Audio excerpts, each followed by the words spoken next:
In my opinion, if Ron DeSantis runs for president in 2024 against Donald Trump, it'd be a pretty massive betrayal. Truth be told, I really like Ron DeSantis. In fact, I think you can make a very educated, solid argument to say that Ron DeSantis is the best governor in the entire nation. That said, him running against Donald Trump would be a massive betrayal because he literally owes his entire political existence, at least at the national level, he owes his political existence to Donald Trump.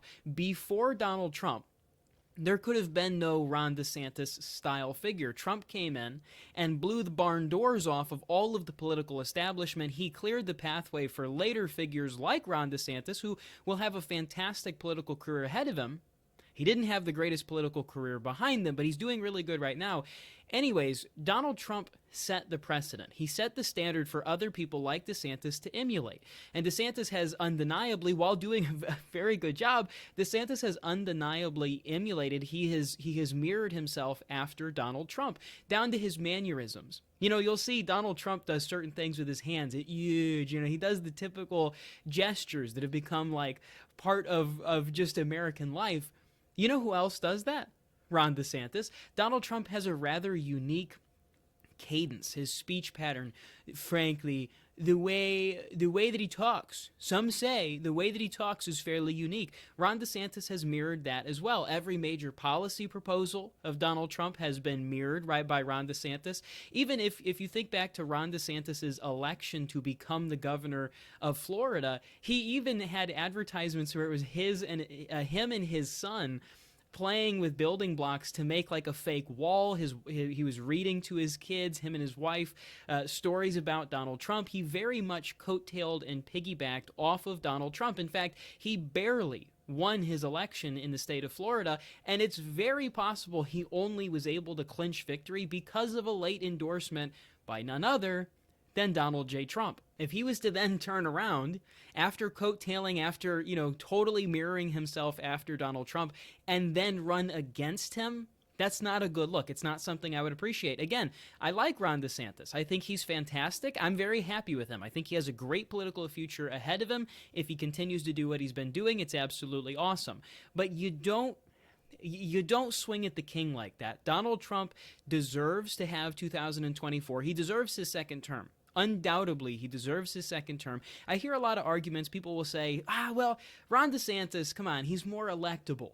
Or maybe he's more polished, or he doesn't tweet things that I don't like at 3 a.m. And I understand that, I do. There are things I don't like about Donald Trump, and some of those are sort of cured by a figure like Ron DeSantis. But here's the thing. We have to have, and I don't mean blind loyalty, but we have to have a little bit of loyalty to the guy who started the entire Make America Great Again movement. And if Ron DeSantis, who owes his political existence at this level, he owes his political existence to Donald Trump, if he's willing to betray Trump, why wouldn't he betray us? That's a massive thing. Politics is full of snakes.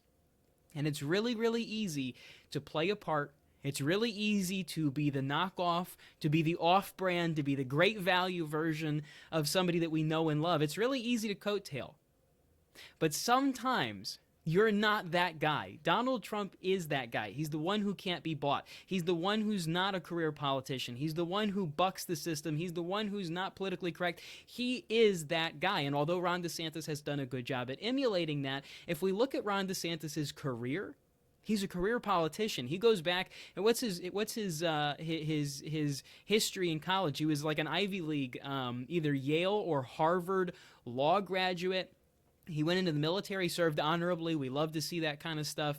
As a JAG officer, he was a lawyer in the military. He then went out and became a pretty middle-of-the-pack member of Congress. A lot of people don't know that. Ron DeSantis was a congressman. You never heard of him as a congressman unless you happen to be in his district in Florida. You probably never heard of him because he had a very safe, a very comfortable career in Congress. He didn't ruffle a lot of feathers.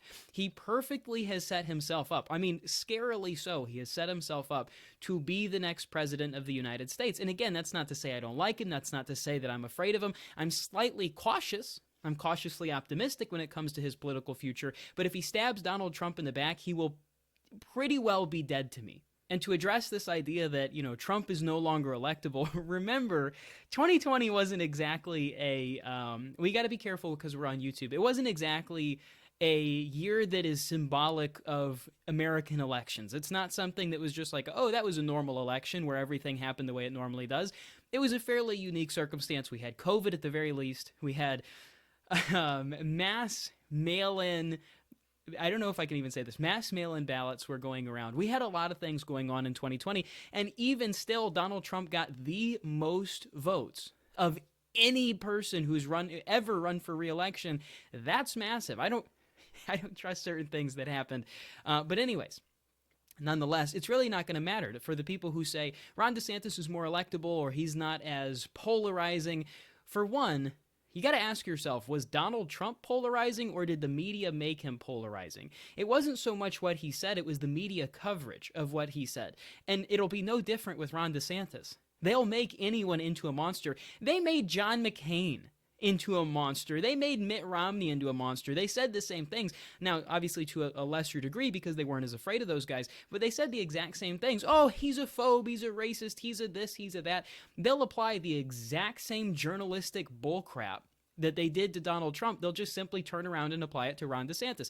Next thing you know, the media will make him out to be the next fascist, racist, homophobe, xenophobe, bigoted, blah, blah, blah, blah, blah, just like they did Donald Trump. And although we all love DeSantis, and although he's incredibly popular in his state of Florida, it's very possible, I'm not saying that this is the reality, but it is very, very possible that he is what's called Florida, what we'll refer to as Florida popular.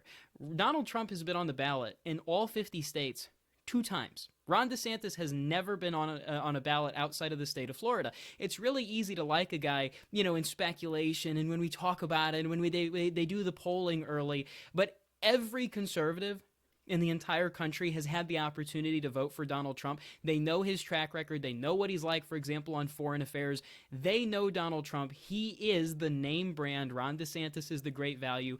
I love Ron DeSantis. I think he could do great things going forward, but he needs to wait his turn. And he better not stab Donald Trump in the back. Anyways, let me know what you guys think. Leave a comment down below. Share, like, do all of that YouTube stuff. It helps out with the algorithm a lot. Until next time, keep me in your prayers. Keep your country in your prayers. God bless.